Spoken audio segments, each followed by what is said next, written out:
Today we're looking at the top 3 budget drift cars, guys. Welcome to the 4JZ channel. Play the intro.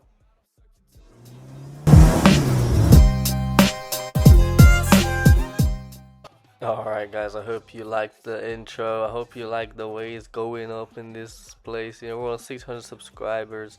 Hope you like the S14 here drifting around for this little segment I like to do where I say, you know, where we're at 600 subscribers. One of the shorts got 100k views now. That's quite good. We're popping off. We're almost at 1,000 subscribers. Come on guys, please like, subscribe, share. You know, we're trying to build a toxic community on the online car scene. We're trying to take over, trying to comment everywhere, trying to tell them we're here to take over the scene. So yeah guys, 1,000 subscribers is the plan, and trying to get some more views on these main videos I do and stuff, not just the shorts. Hopefully we can do that. Nonetheless, let's get on to our top 3 budget drift cars.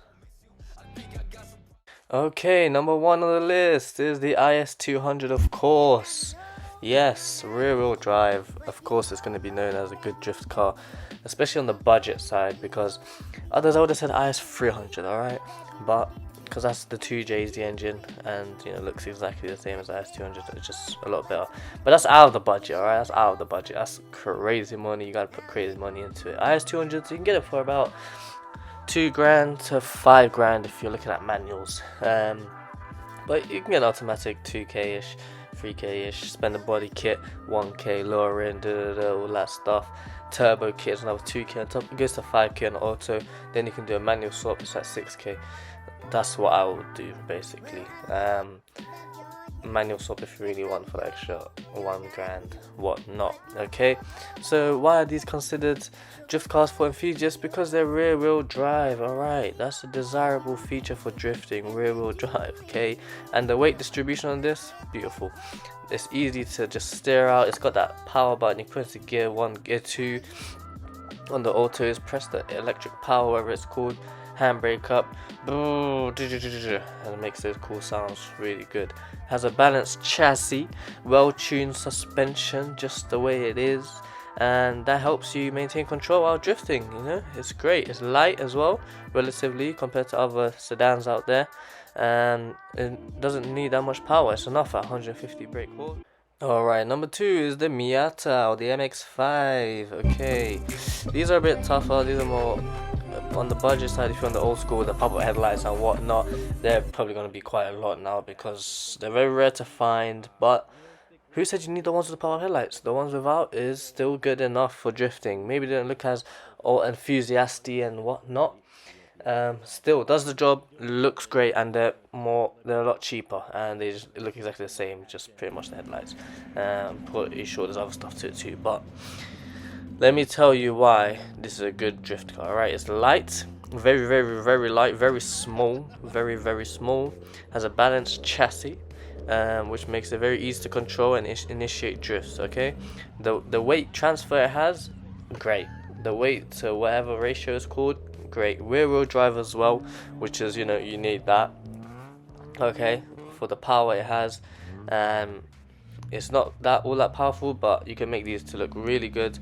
You can add a turbo onto these, supercharge these, whatever you want to do, and easily driftable. Very affordable as well, and they look sporty. You can put a hardtop, you can take it off, you can jump in the car. You know, it's crazy. They've got the inline 4 engines, quite reliable for the Mazda brand, and these are very popular in drifting, if I'm honest. And there's a lot of aftermarket support in here as well. Lots of people, for example this one here, all these kits, wheels, spoilers, everything can be found everywhere. Facebook Marketplace, you can find a bunch of these. Look how cool this guy looks, just drifting in the snow. Look how low it is. Look how cool his car is. Yeah, it's not the same color all the way around, but it's a drift build. It is a drift build. Look at it. It just looks great. It's obviously everyone can make it to their own taste. He's done it like a snow plower, whatever it's called, build, and it does the job. Look at him plowing snow. Look how cool it looks, even with the snow on the, what's that called, the sledge or something. The way he's made it perfect for himself, and he's happy. That's what matters. He can jump in and out of this MX-5 Miata easily, It's like he's got it on camber, so it's like a little spaceship as well. It's quite cool. I like the fat wang, the big spoiler, dual exhaust thing coming out the back. It's crazy. All of this has this big aftermarket for it, okay, and it's affordable, cheap, it's responsive handling, and they've got different engines, you know, depending on which one you want, where you need to look, you can find them. But look how clean this just looks. That's the key, guys, to a drift build. Rear wheel drive, powerful when modified, looks cool. I think those are key things, you know, good handling and weight to power ratio. Nonetheless, on to number 3, your favorite. Oh my god, number 3 on the list, the most budgetable car. There is the RX-7. Oh my days. You know why this is such a good drift car? It's dirt cheap, lightweight, powerful, rear wheel drive, rotary engine, needless do I need to say, unique engine sound, unique style. It's just the best, honestly, the best thing you can go and get. Go right now and buy it, guys. Go right now and buy this budget RX-7. Look at this go. Just play it. Alright guys, I was just messing around. That was not the real number 3. The real number 3 is the BMW E46. We're going away from the JDM market, the Japanese domestic market. We're coming to the German, the beautiful E46. Look at this one. Just look at this drifty boy. Woo! The way it's built, lovely. Lowered, probably got the wide what is on the front axis to push the wheels out even further. And these, oh, he's missing the bottom rear bumper. It's too much smoke, you can't even see, honestly. Alright, so why is this, why you might be wondering is this? Because it is budget. This one is actually budget. You can get these for dirt cheap, scrappy cars and whatnot, ranging from 2 to 5k obviously as well. And they look good. You can make them to look really crispy clean, crispy cream, just like this one, drifting around. It is rear wheel drive, of course, which is needed. And it's got great weight distribution, okay, as you can see, this is why he's drifting so easily, so nimbly, so clean, so lovely.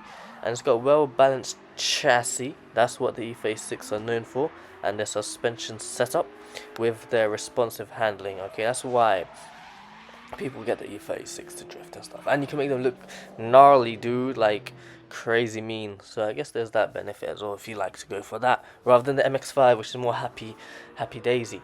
All depending on you. Your car is your personality at the end of the day, guys, alright? So that's what it is. And you know what? BMWs aren't reliable, but the E36 are known for their build quality. And, you know, I say reliable loosely, because I don't think BMWs are reliable, but obviously you got to maintain them and cars will stay reliable-ish, depending on if you got, you know, I prefer Japanese, you know, because they're just known for reliability. You can do whatever you want to them. But no, I would actually get myself an E36 as well, to be fair, or E30. Oh, they're quite clean.